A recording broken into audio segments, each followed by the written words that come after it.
तो बच्चों last lecture we started with globalisation, isn't it?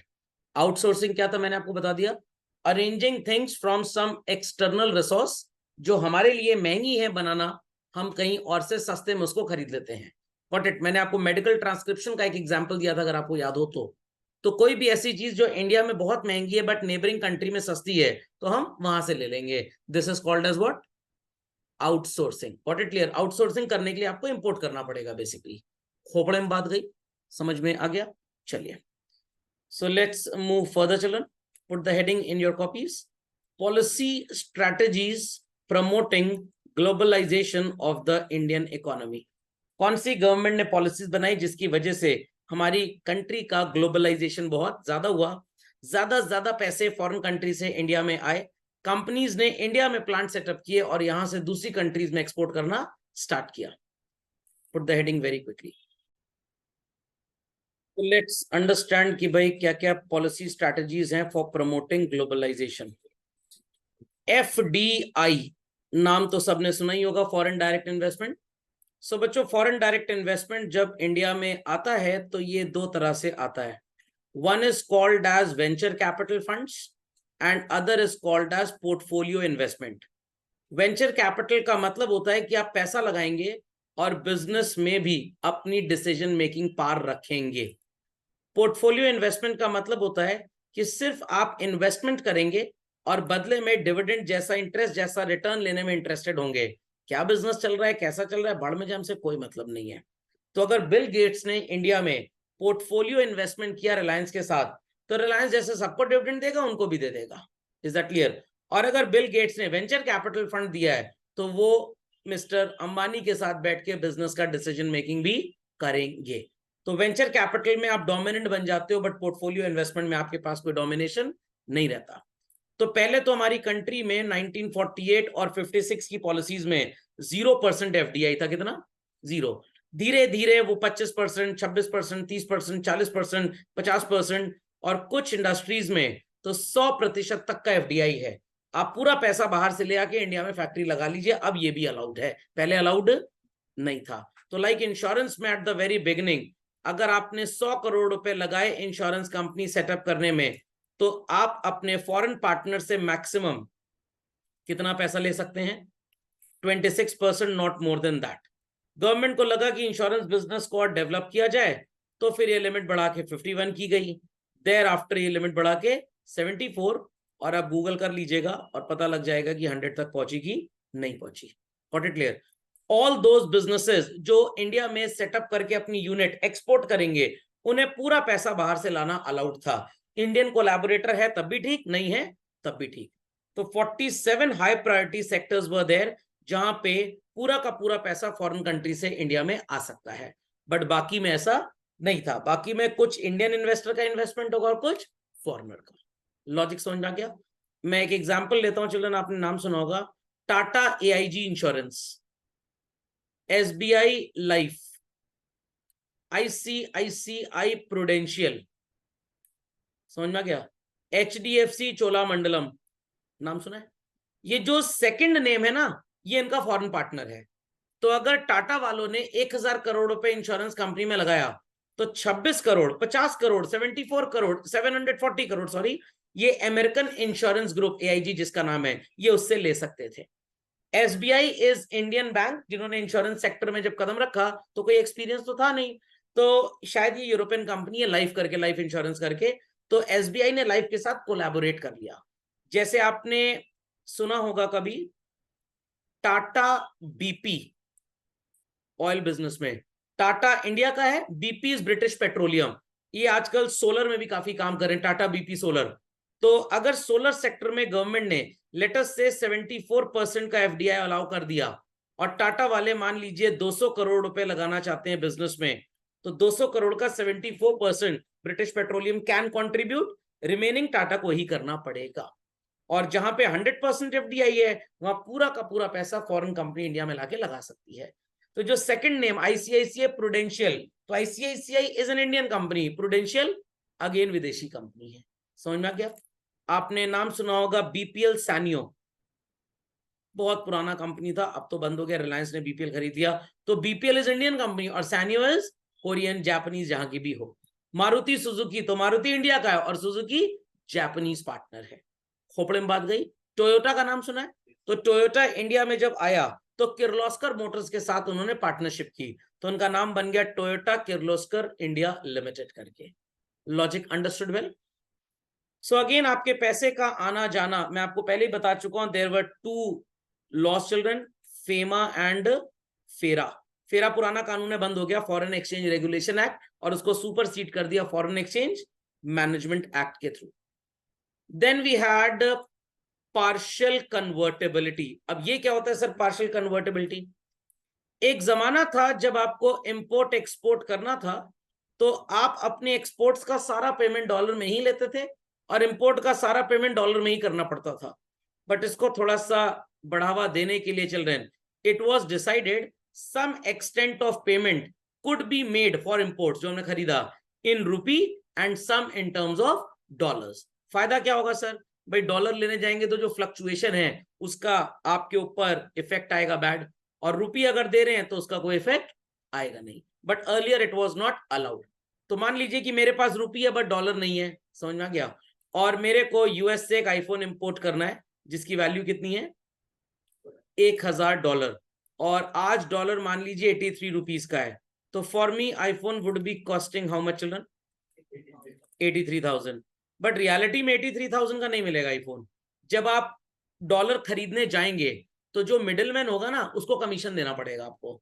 Logic समझ में आ गया? और उसकी कमीशन आपको कितनी देनी पड़ेगी ये आप पूछ सकते हैं, वेस्टर्न यूनियन की वेबसाइट पे आपको पता लग जाएगा। और ये ठीक ठाक कमीशन होती है, 6-8% तक होती है। तो आपका आईफोन 83,000 का होगा ही नहीं, एक्चुअली में आपका आईफोन 83,000 से भी 7-8% महंगा होगा।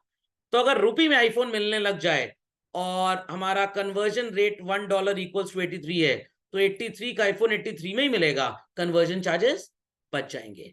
तो किस ट्रांजैक्शन के लिए रुपी की कन्वर्टेबिलिटी को अलाउ कर दिया गया? गुड्स एंड सर्विसेज के इंपोर्ट एक्सपोर्ट, हर चीज नहीं, कुछ चुनिंदा आइटम थे इसके अंदर। जो भी पेमेंट होगा इंटरेस्ट और डिविडेंड उसके लिए, फैमिली एक्सपेंसेस के लिए अगर पेमेंट आ जा रहा है तो इट वाज अलाउड।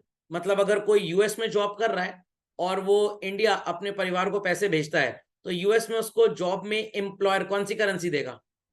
डॉलर। समझ में आ गया? और उसको बोलना पड़ेगा कि भाई मेरे माता पिता हिंदुस्तान में रहते हैं, तो अब उनके अकाउंट में जब पैसा जमा होगा तो जो एक्सचेंज रेट होगा वही लगेगा, आपको कोई भी एक्स्ट्रा कमीशन वगैरह देनी नहीं पड़ेगी। Got it clear? सो यहां पे लिखा है ना, sale and purchase of foreign currency at market price. Sir market price में तो कमीशन जुड़ा होगा, कुछ केसेस में एग्जेम्प्ट रहता है ये। खोपड़े में बात गई। और मार्केट प्राइस का यहाँ एक और मतलब है, मैंने आपको डिवैल्यूएशन बताया था इंपोर्ट कंट्रोल करने के लिए बच्चों, तो मेनी अ टाइम्स गवर्नमेंट बीच में कूद जाती है और 83 रुपी का डॉलर कितने का कर देती है? 85। तो यूएस से जो पैसा इंडिया आ रहा है वो तो फायदेमंद हो गया, फिर $1000 83 की बजाय 85,000 देके जाएगा। बट इंडिया से जो यूएस जा रहा है वहां पे लॉस होगा कि नहीं होगा? तो यहाँ पे गवर्नमेंट डोमिनेटेड रेट नहीं चलेगा। ओके, सबने हेडिंग लिख ली बच्चों? बाकी आप वीडियो देखकर सो कॉल्ड बाकी भी नोट्स लिख सकते हैं, एल्स नोट्स ऑलरेडी आपको मैंने दे दिए हैं तो उसमें काफी कुछ आपको मिल जाएगा, लिखने की जरूरत भी नहीं पड़ेगी। बट जब हाथ से खुद से लिखेंगे तो लर्न हो जाएगा। लॉन्ग टर्म ट्रेड पॉलिसी, अगर हम किसी कंट्री के साथ ट्रेड कर रहे हैं तो हो सकता है कि हमने उनको लेटस से राइस सप्लाई करने की बात की और उधर चाइना हमारे बिजनेस को खत्म करने के लिए हमसे 25% सस्ता चावल बेचने को तैयार हो गया। 2 महीना बेचेगा, बाद में रेट बढ़ा देगा और हमारे रिश्ते यूएस से खत्म हो चुके होंगे, तो अल्टीमेटली यूएस को नुकसान हुआ। तो कभी कभी होता है ना, आप किसी शॉप से सामान खरीद लें, दादा शॉपकीपर से अरे हमारे पास आते हैं इससे सस्ता दे देते, वो 1-2 बार सस्ता देगा, बाद में जब पता है कि आप उसके चंगुल में फंस गए नहीं देगा। तो यहाँ पे लॉन्ग टर्म ट्रेड पॉलिसी की बात की गई कि भाई आपको कम से कम 5 साल 10 साल हमारे साथ ट्रेड करना पड़ेगा। यू कैनॉट से कि भाई 4 डील हो गई, 5वीं वो सस्ती दे रहा, आप भी सस्ती दो नहीं तो हम चले जाएंगे, ये सब नाटक नहीं चलेगा। So all restrictions and controls on foreign trades have been removed. Open competition is encouraged. 91 में भी इतना ज्यादा नहीं था, ये 2014-15 से बहुत ज्यादा हो गया चलन। So days were there जब हमको मैक्सिमम चीजें फॉरेन कंट्री में जाकर फॉरेन करेंसी का पेमेंट करके ही खरीदनी पड़ती थी। बट आज आप पूरे गल्फ में कहीं चले जाइए, आपको पूरा का पूरा सो कॉल्ड रुपी में पेमेंट करके सामान खरीदने की इजाजत है। समझ में आई बात? रशिया से जितना भी पिछले 1.5 साल से ऑयल इंपोर्ट हो रहा है children, it is paid in terms of rupee. समझ में आ गया? तो अब अमेरिका की दादागिरी पूरी तरह से हो गई समाप्त। What it? Reduction in tariff. तो मान लेते हैं इंडिया ने किन्हीं 50 कंट्रीज के साथ अग्रीमेंट कर लिया। क्या अग्रीमेंट किया? भाई हम आपकी कंट्री से सामान लेंगे, जो टैक्स रेट अभी 15% का है, it would be reduce to 2%। हमारी कंट्री से जो सामान जाएगा, आप भी 15% टैक्स लगाते हो, उसको रिड्यूस करके कितना कर दो? 2%। तो बच्चों जब टैक्स कम हो जाएगा, goods imported in India and goods exported from India to the other countries would be having a very lower landed cost, जिससे क्लाइंटल बढ़ जाएगी। आज जब आप रेस्टोरेंट में खाना खाने जाते हैं तो कितने % जीएसटी होता है आपके बिल पे? 5%। तो 100 रुपए का पिज्जा 105 का है, मैनेजेबल है। गवर्नमेंट अगर 28% जीएसटी लगाएगी तो आप क्या करेंगे? रेस्टोरेंट में जाएंगे, कहेंगे हम किचन में बैठ के खा लेंगे, ना बाहर आएंगे खाने, ना किसी को पता लगेगा, ना बिल बनाना हमारा। सरकार की टैक्स चोरी बढ़ जाती है फिर उस केस में। ऐसा ही हुआ था। पहले सर्विस टैक्स लगता था 2017 से पहले, और ये स्टार्ट हुआ था चिल्ड्रन 1 जुलाई 2005 को। फूड पे पहले नहीं था, फूड और सर्विसेज पे पहले नहीं था, और सर्विस टैक्स था 5% का। जब गवर्नमेंट ने जुलाई 17 में रेस्टोरेंट के फूड पे 18% का जीएसटी लगाया, रेस्टोरेंट का खाना बहुत ज्यादा एक्सपेंसिव हो गया। और उसी जमाने में ये ठेला छाप इंडस्ट्री इंडिया में बहुत पनपी, और रेस्टोरेंट वाले भी कलाकारों लग गए। वो बोलते थे यहाँ सर्व नहीं करेंगे, आप होम डिलीवरी ले लो, होम डिलीवरी ले लो। हमने कोई सर्विस तो दी नहीं, हमने कोई सर्विस दी ही नहीं। Got it clear? तो हम बिल भी नहीं बनाएंगे मान लीजिए, बट अल्टीमेटली गवर्नमेंट का नुकसान होने लग गया। जब सामान तो बिक रहा है बट गवर्नमेंट को टैक्स मिल नहीं रहा, तो गवर्नमेंट ने 6 महीने बाद यू टर्न लिया और फूड पे कितना टैक्स लगा दिया? 5%। और वापस से इंडस्ट्री रीजुविनिएट हो गई, खोपड़े में बात गई। तो जब जब टैक्स बढ़ेगा तब तब टैक्स चोर बढ़ जाएंगे। तो rate of tax and tax thieves are directly proportional to each other. Withdrawal of quantitative restriction, एक पर्टिकुलर परसेंटेज, एक पर्टिकुलर क्वांटिटी, एक पर्टिकुलर अमाउंट से ज्यादा इंपोर्ट एक्सपोर्ट अलाउड ही नहीं था। ऐसा WTO वर्ल्ड ट्रेड ऑर्गेनाइजेशन का रूल था। बट अल्टीमेटली देखा गया कि भाई देश को आगे बढ़ाना है, तो ये सारे के सारे रेस्ट्रिक्शंस हमें क्या करने पड़ेंगे? खत्म करने पड़ेंगे। Logic understood? Please copy these points. कोई क्वेरी है तो आप चलिए। WTO क्या है ये आपने बचपन में पढ़ा होगा। ये अगेन जैसे आपने बच्चों यूएन का नाम सुना, यूनाइटेड नेशंस, तो ये तो वर्ल्ड पीस की बात करता है। और इसके पहले भी 1-2 ऑर्गेनाइजेशन ऐसी बन चुकी हैं। जब वर्ल्ड वॉर 1 हुआ था उसके बाद सोचा गया कि भाई इतनी सो कॉल्ड ड्रास्टिक लॉस जो हुआ, कंट्रीज को डैमेजेस हुए, क्या कह रहे हैं? नहीं, यूएनएससी तो इसके साथ का ही है, यूएन के पहले वो बना था। ये वर्ल्ड वॉर 2 के स्टार्ट होने से पहले लगभग बन के और वो खत्म होने वाला था। और I am not getting the exact name, मैंने आपको बताई ये बात, मेरे दिमाग से स्लिप कर गया इस समय। तो ये बना इसीलिए था कि भाई सो कॉल्ड वर्ल्ड पीस की हम बात करें। यूएन तो बाद में बना था 1945 के आसपास, और उसके पहले जो बना था ऑर्गेनाइजेशन, नाम नहीं याद आ रहा, बता दूंगा आपको। तो वो इसलिए नहीं पनप पाया, सरवाइव कर पाया, क्योंकि यूएस उस पर साइन नहीं कर रहा था। और यूएस क्यों नहीं साइन कर रहा था? क्योंकि यूएस खिसिया गया था कि पहले हमसे क्यों नहीं पूछा गया इसको बनाते हुए। तो जो यूनाइटेड नेशंस बना चल रहे हैं, ये US, UK, China, Japan, Russia, इन 5 की बड़ी सी किट्टी पार्टी थी एक तरह से, और दूसरे देशों को डोमिनेट करने के लिए बनाया गया था। नहीं, यूएनएससी इज डिफरेंट भाई। यूएनएससी जो था वो यूएन के बाद बना था, उसके पैरेलल बॉडी थी एक ये। जैसे यूनेस्को है, यूनाइटेड नेशंस एक है, फिर उसके अलग अलग विंग्स हो गए। UNESCO is for child relief and all that, उसके लिए फिर यूएनएससी बना। What it clear? WTO भी उसी की पैदावार है, बिजनेस करने के लिए यूएन की एक आर्म है WTO, आप बोल सकते हैं। आई एम टॉकिंग कि यूएन के बनने से पहले देयर वाज एन ऑर्गेनाइजेशन, क्या था उसका, फेवर ऑफ नेशंस या ऐसे ही कुछ ऑर्गेनाइजेशन था, मेरे को याद आएगा मैं आपको बता दूंगा। तो ये इसीलिए बनाया गया था ताकि भाई बिजनेस सबके बीच में बहुत बढ़िया तरीके से चलता रहे। अगर 2 कंट्रीज आपस में बिजनेस करती हैं, कोई पैसे के लेन देन का प्रॉब्लम हो गया, तो WTO will take care of that. तो United Nations is practically for world peace and WTO is for world business as such, आप बोल सकते हैं। सो ये बात सबको समझ में आ गई? ये सब टाइम पास लिखा हुआ है, इसको पढ़ने की कोई जरूरत नहीं है। अपनी कॉपी में अगली हेडिंग लिखिए children, appraisal of LPG policy, that is इसके मेरिट्स एंड डीमेरिट्स। सबको समझ में आया? लीग ऑफ नेशंस था बेसिकली, गॉट इट क्लियर? तो लीग ऑफ नेशंस 1919 में बनाया गया था, फर्स्ट वर्ल्ड वॉर के बाद, मैंने बताया ना आपको। और ये इसीलिए नहीं चल पाया क्योंकि यूएस ने इस पे साइन नहीं किया ट्रीटी पे, और यूएस इसीलिए खिसिया गया कि भाई हमको नहीं पूछा जा रहा है। तो बाकी लोगों ने सोचा अच्छा चलो यूएस को छोड़ देते हैं। तो यहाँ पे जब यूएस को छोड़ा तो ऐसी प्रॉब्लम्स उन्होंने क्रिएट करनी स्टार्ट कर दी, तो अल्टीमेटली सेकेंड वर्ल्ड वॉर के पहले ही ये बंद हो गया और यूएन स्टार्ट हो गया था। Yes, it was league of Nations, मैंने पहले भी आपको बताया हुआ है। चलिए समझ गए सब लोग? Write down children. First, vibrant economy, मतलब सब लोगों को मोबाइल फोन ऐसा दे देंगे जिसमें वाइब्रेटर काम करे, साइलेंट मोड पे रहेगा? नो। इकोनॉमिक एक्टिविटी इतनी ज्यादा हो जाए कि लोग हमारे यहाँ बिजनेस करने में इंटरेस्टेड हो। 8% तक चली गई थी और प्रेजेंटली अभी भी चिल्ड्रन 7.4 to 7.6%। इस लास्ट 3 महीने का जो डेटा आया उसमें इंडियन इकोनॉमी काफी बूम पे थी। Second, industrial production had to go up. मैंने आपको बताया था ना, आईटी इंडस्ट्री को 10 इयर्स का टैक्स हॉलिडे दिया गया था, 2009 में खत्म हुआ, फिर 10 साल का टैक्स हॉलिडे दिया गया। और पहला शायद ये 1991 में दिया गया था, जो 1999-2001 में खत्म हुआ। यस, दूसरा 2011 में खत्म हुआ। So I do correct myself. पहला 1991 से 2001 था, फिर 2001 से 2011 था, और इसी में आईटी इंडस्ट्री खूब बूम की। A check on fiscal deficit, I hope so सबको पता है फिस्कल डेफिसिट क्या होता है।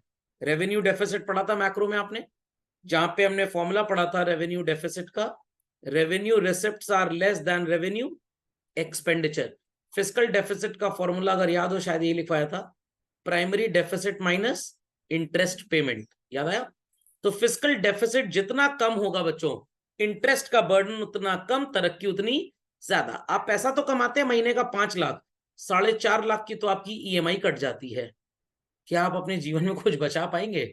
तो आप अपने लिए नहीं कमा रहे हैं, आप बैंक के लिए कमा रहे हैं बेसिकली। सो 8.5% का जीडीपी गिर के आ गया कितना? 3.5। तो फिस्कल डेफिसिट एग्जैक्टली वैसे ही होता है कंट्री के लिए जैसे एक नॉर्मल इंसान के लिए interest burden on the borrowing. तो इंटरेस्ट बर्डन हमेशा कम होना चाहिए। आपने इंफ्रारेड सुना है ना बच्चों? बड़ा खतरनाक रेज होता है ना ये। तो जीवन में भी इंफ्रारेड के चक्कर में मत फंसिएगा। इंफ्रारेड मतलब I for interest, R for rent. ये दो ऐसे मीटर हैं, इंसान पैदा हो उससे पहले चल रहे थे, उसके जीवन में चल रहे थे, वो मर गया तब भी चल ही रहे थे। तो इंटरेस्ट और रेंट के चंगुल में जो फंसा उसकी बर्बादी निश्चित है। इन्फ्लेशन चिल्ड्रन 2018-19 में ये गिर के 3.4 हुआ। 11-12 से 13-14 तक the rate of inflation was 6 to 9%। अगर आपकी बैंक की एफडी 12% इंटरेस्ट या स्टॉक मार्केट 12% इंटरेस्ट दे भी दे, 9% तो महंगाई खा गई। रियल रिटर्न आपको कितना मिल रहा है बच्चों? 3%। Are people understanding what I mean to say? 1 lakh रुपए का कोई सामान है, 12% अगर रेट ऑफ रिटर्न है चिल्ड्रन, तो आप आज अपना 1 लाख रुपए खर्च नहीं करेंगे और उस पैसे को इन्वेस्ट कर देंगे ताकि 1 साल बाद वो कितना हो जाए? 1,12,000। वो पैसा कितना हो जाएगा 1 साल बाद? 1,12,000। और महंगाई अगर 9% बढ़ रही है चिल्ड्रन, वो कमोडिटी जो 1 साल पहले 1 लाख रुपए की थी वो 1 साल बाद 1,09,000 की हो जाएगी। आप मार्केट से 1,12,000 निकाल के उस कमोडिटी को जब खरीदने जाएंगे तो you are left with how much? Only 3,000। तो आपको रियली बचा कितना? सिर्फ 3%। और अगर इन्फ्लेशन 3.4 है तो आज 1 लाख रुपए का सामान after 1 year would cost you around 1,03,400। और आपका 1 लाख रुपए स्टॉक मार्केट में बढ़ के 1,12,000 हो गया।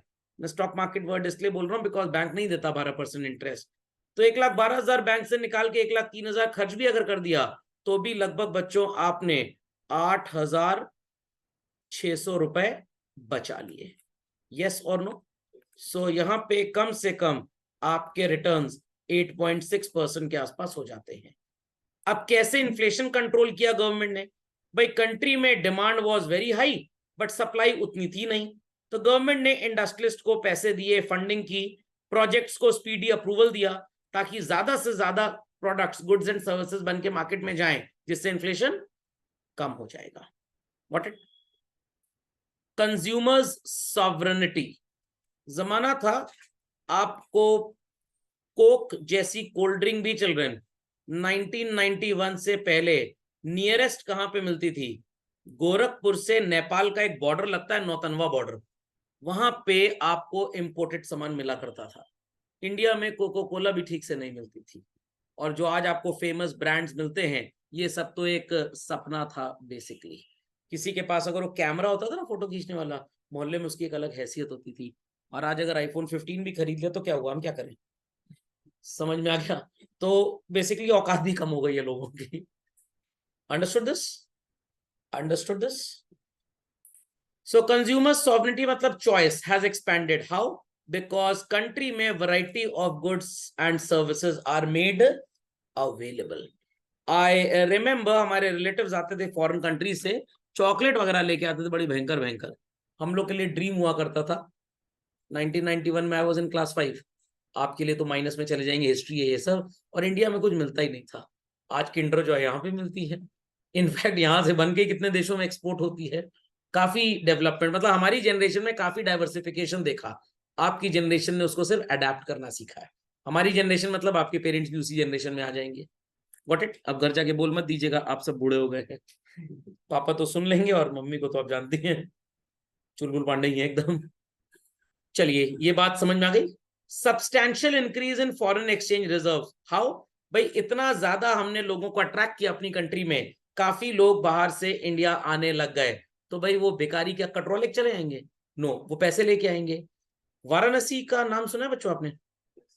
आंसर 2022-23 में जितना टूरिज्म गोवा में नहीं हुआ, उससे ज्यादा वाराणसी में हुआ है।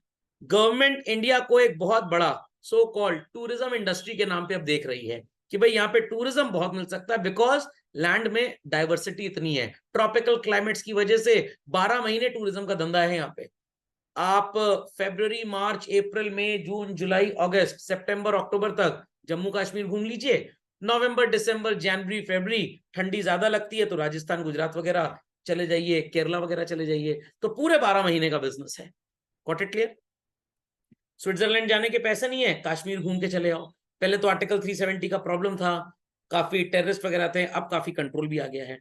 तो एलपीजी पॉलिसीज की वजह से बिजनेस करना इंडिया में इतना यूजर फ्रेंडली हो गया। सिंगल विंडो, एक ऑफिस में एप्लीकेशन सबमिट करिए, they will arrange every lot of thing for you. तो आपको जगह जगह धक्के खाने की जरूरत नहीं है। घूसबाजी भी कम हो गई है, मैं ये नहीं बोल सकता खत्म हो गई है, काफी नेग्लिजिबल कम हो गई है। अब नेताओं की हिम्मत नहीं होती घूस घूस लेने की। अब बाकी चपरासी बेचारा 10, 20, 50 ले लो तो कोई बात नहीं। समझ में आ गई बात? वो तो खुशी से देना भीख समझ के है। इतना समझ में आ गया? तो जब आप बिजनेस बड़ा कंजीनियल बनाएंगे, एटमॉस्फेयर बिजनेस का बहुत अच्छा होगा, तो कंट्री के बाहर से लोग बिजनेस करने आएंगे। Suppose Japanese people have to invest money, Samsung को प्लांट लगाना है, will they go to Afghanistan? Will they go to Bangladesh, Sri Lanka, Pakistan, China जाएंगे? नो। इंडिया कोविड के बाद क्यों प्रोपेल किया? सबसे कम डेथ रेट इंडिया में था।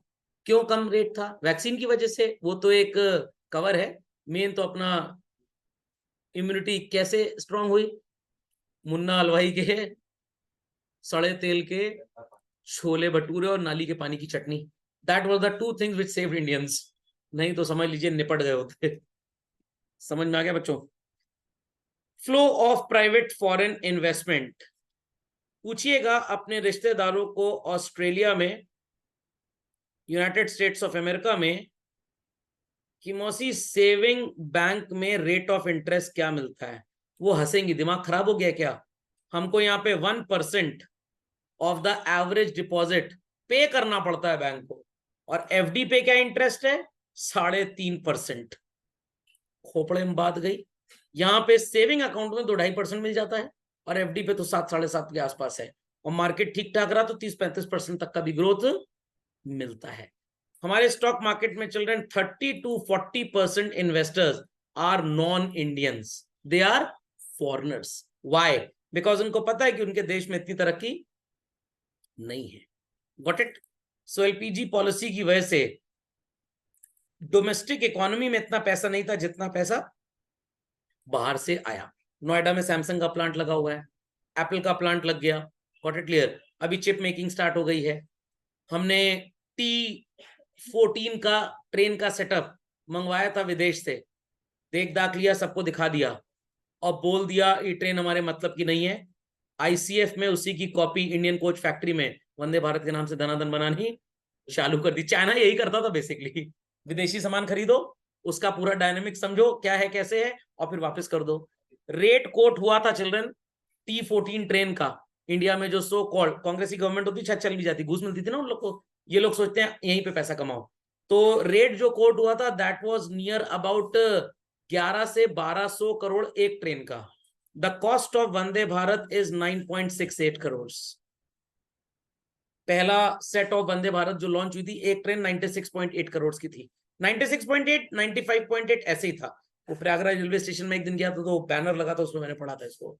और अभी अप्रैल से ऑरेंज वंदे भारत आ रही है जिसमें स्लीपर कोच भी होंगे।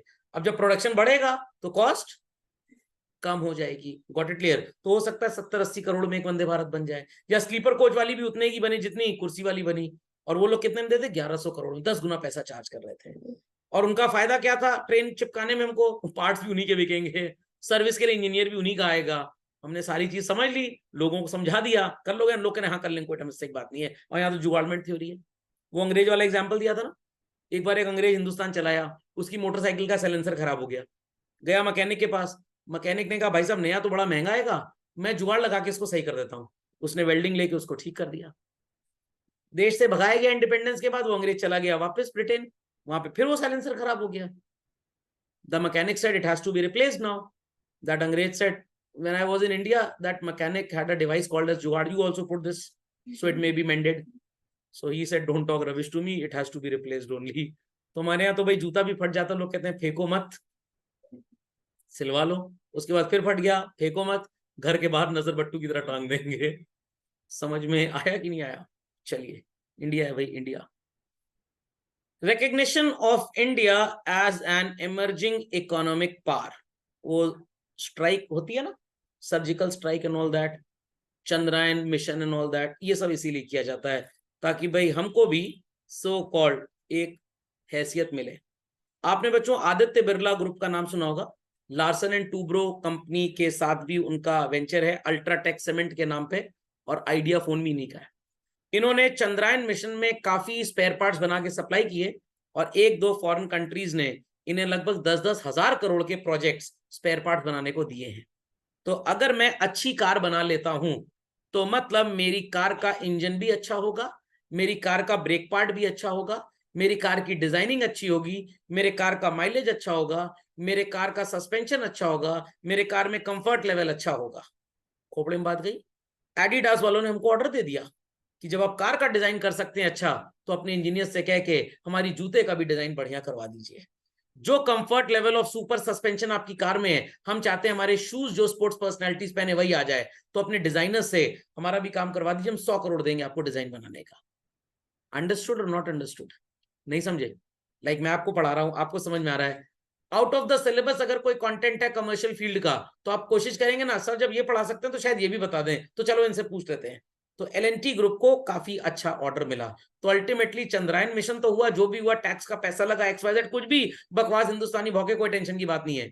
उससे जो एडिशनल बिजनेस इन कंपनीज को मिला, उस पर जो कमाई होगी, और 22% का कॉर्पोरेट टैक्स गवर्नमेंट को मिलेगा, गवर्नमेंट पूरा पैसा चंद्रयान का उसमें कवर कर डालेगी। नहीं समझे बात को? समझ में आ गया? मान लीजिए कि आपकी मम्मी किसी वेडिंग में गई साड़ी पहन के, और साड़ी लोगों को बहुत पसंद आई, तो अल्टीमेटली लोग पूछेंगे भाभी जी, मौसी जी, चाची जी कहाँ साड़ी खरीदी? अब मम्मी वो साड़ी वाली आंटी का रेफरेंस दे देंगी, तो साड़ी वाली आंटी का बिजनेस बढ़ गया। समझ में आई बात?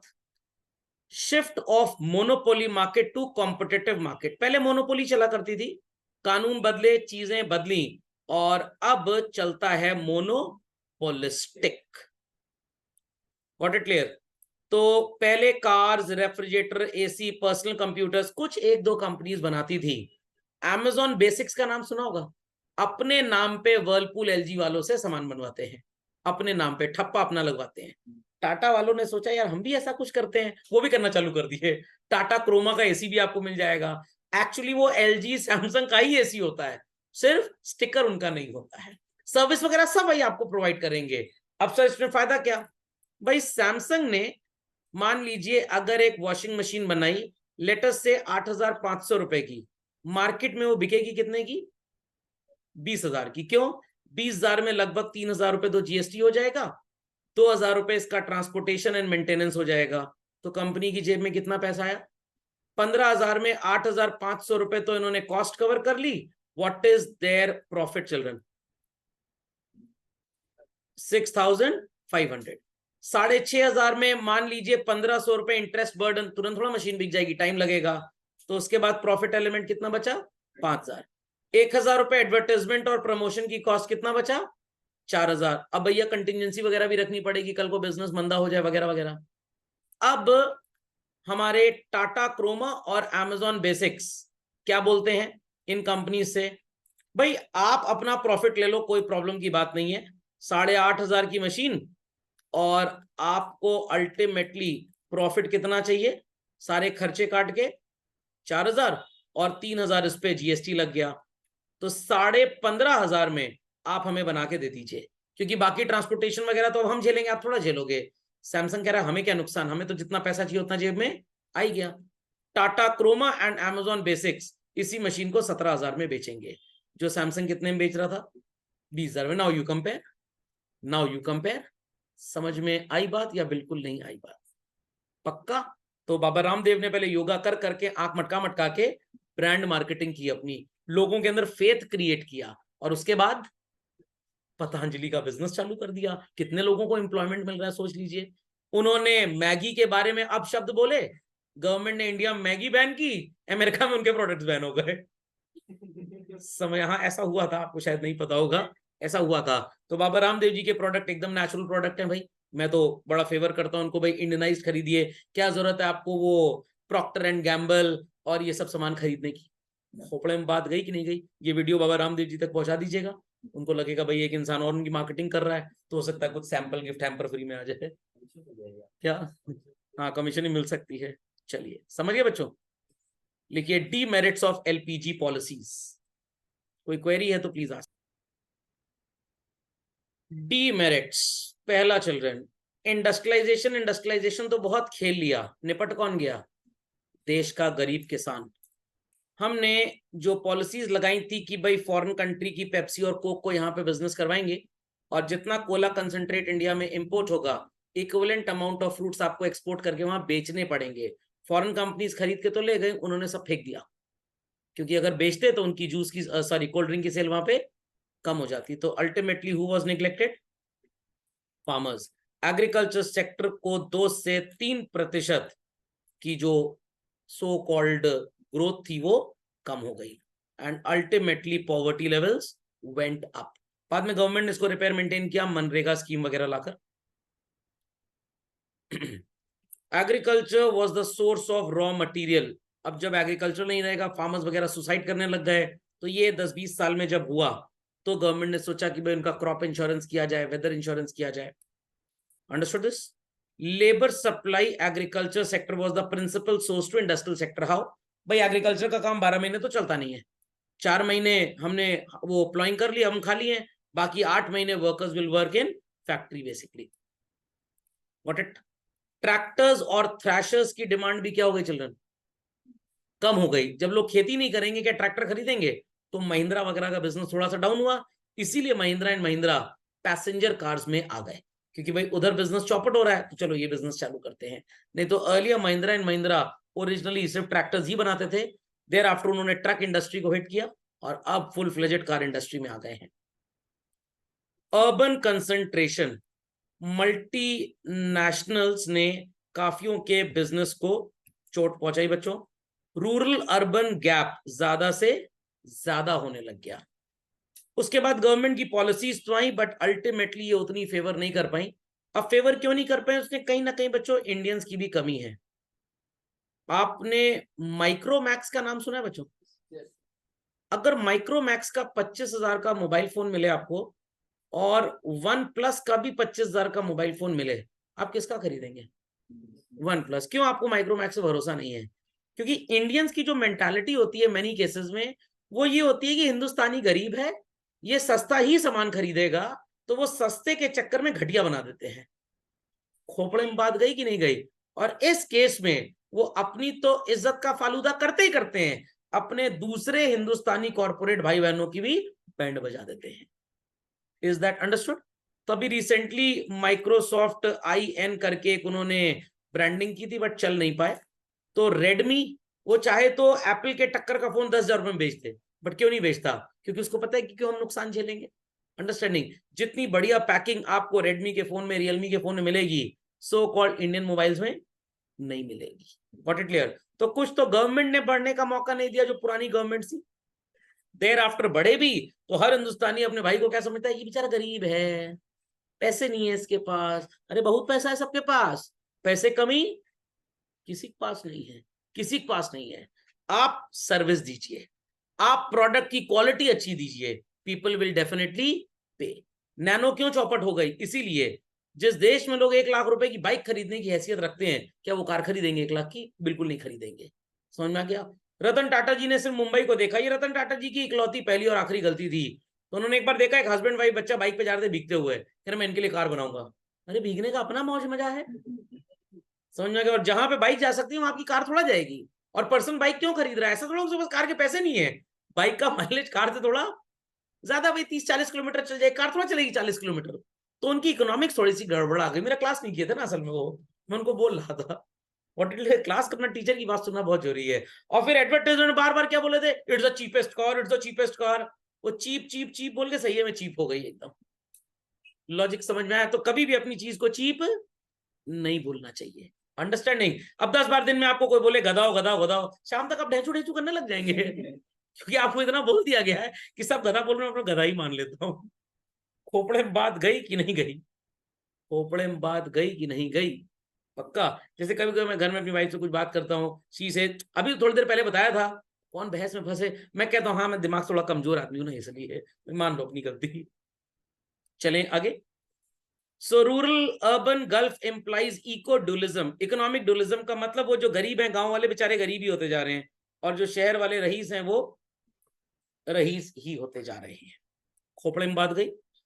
टेक महिंद्रा, विप्रो, इन सब कंपनीज का आपने नाम सुना होगा। देश को काफी बढ़ावा दिया इन कंपनीज ने चला। थर्ड पॉइंट नोट डाउन करिए, इकोनॉमिक कॉलोनियलिज्म। कहने का मतलब 200 ईयर्स पॉलिटिकल कॉलोनियलिज्म सफर करने के बाद अब हम किसके चंगुल में फंस गए? मल्टीनेशनल्स के चंगुल में। तो 1991 की पॉलिसी में तो इतना अट्रैक्शन नहीं हुआ बाहर की कंपनीज को इंडिया में बुलाना, बट उसके बाद कंट्री में इकोनॉमिक अट्रैक्शन बहुत ज्यादा हुआ, जब लिटरली पता लगा कि हमारी लेबर बहुत क्वालिटी एफिशिएंट है और सस्ती है। स्प्रेड ऑफ कंज्यूमरिज्म, हाँ ये डीमेरिट था। इतना एलेक्सा के बारे में ऐड दिखाए, इतना आपको बता दिए नई नई चीजों के बारे में, आपको लग रहा है भैया खरीद लो, कहीं मोहल्ले से बाहर ना निकाल दिया जाए। तो पहले लोगों की आदत होती थी, whatsoever we are earning out of our income we should save maximum. अब क्या है? Do not save rather spend maximum. अभी हमारे प्रयागराज सिटी में, जाहिलों का शहर है बेसिकली, एक वेस्ट साइड का शोरूम खुल गया। ऐसी भीड़ लगी जैसे पूरा शोरूम ही अरबों खरबों खरीद के ले आएंगे।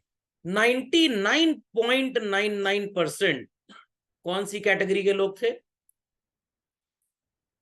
जो ट्रेन में विंडो साइड बैठते हैं। विंडो शॉपिंग, औकात नहीं है खरीदने की, ना जेब में पैसे हैं, बस चले देख के आते हैं क्या है। खाली है ना? हिंदुस्तान में तो जेसीबी का गड्ढा खोदता रहता, 50 लोग पड़ जाएंगे देखने के लिए उसको, लेकिन नालिस कौन सा कीचड़ निकला, हमारे को भाई बहन वापस आए कि नहीं आए। खलीरों का देश है एकदम। खोपड़े में बात गई कि नहीं गई? तो so called variety of global brands are there. आजकल वो टीचर जीन्स का फैशन बन गया है।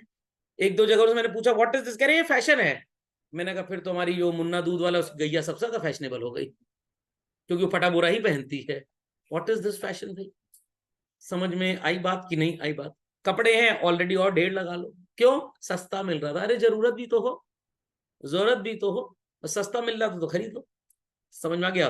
तो ये जो कंज्यूमरिज्म का कॉन्सेप्ट है, मैकडोनल्ड ने 4 बार ऐड दे दी, जाके सड़क से निकले, आओ चलो एक बर्गर खा लें, फालतू में कोई काम नहीं है बट खा ले। What is this news? लाई चना खाइए, बेस्ट है।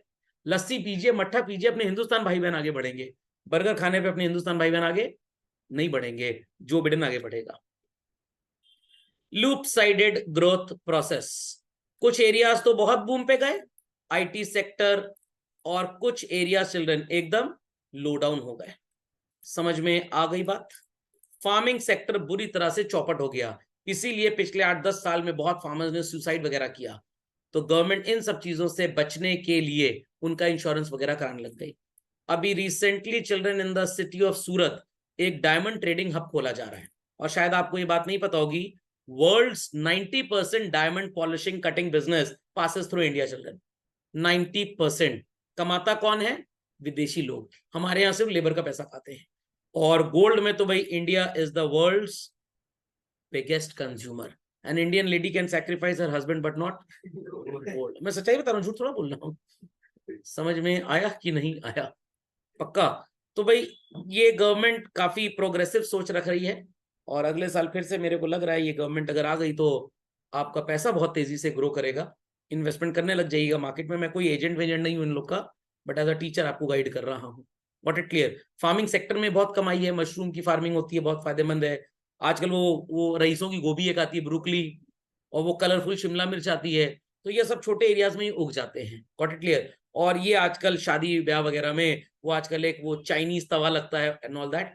पुराने जमाने में बैगन मिलता था उस तवे पे, आजकल ये सब मिलता है, तो इनकी डिमांड बढ़ रही है।